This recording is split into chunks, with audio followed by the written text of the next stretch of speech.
আমার নবীজির মর্যাদা কতটুকু জানেন? যখন মেরাজের দাওয়াত আল্লাহ রাব্বুল আলামিন দিল, তখন জিবরিল আমিন নাজিল হলো। তখন জিবরিল আমিন দেখে উম্মে হানির ঘরে আমার প্রিয় নবীজি ঘুমন্ত অবস্থায়। তখন জিবরিল আমিন আমার প্রিয় নবীজিকে ডাক দেয় নাই। তখন আমার প্রিয় নবীজির কদম মোবারকে জিবরাইল আমিনের জিহ্বা লাগিয়ে দিয়েছিল। তখন একটু ঠান্ডা লাগলো, আমার নবীজি ঘুম থেকে উঠে পড়লো। তখন জিজ্ঞাসা করে, এ জিবরিল, হঠাৎ তুমি? ইয়া রাসূলুল্লাহ, আল্লাহ রাব্বুল আলামিন আপনাকে তার দরবারে নিয়ে যেতে আমাকে পাঠিয়েছেন। তখন আমার রসুল বলে, আমার থেকে ঠান্ডা কিভাবে লাগলো?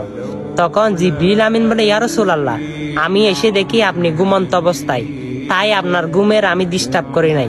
তখন আমার জিহ্বা আপনার কদম মোবারকে লাগিয়ে দিয়েছি। তখন আমার রসুল বলে, হে জিবরিল আমিন, তুমি ফেরেশতাদের সর্দার হইয়ে তুমি কিভাবে আমার কদমে জিহ্বা লাগিয়েছ?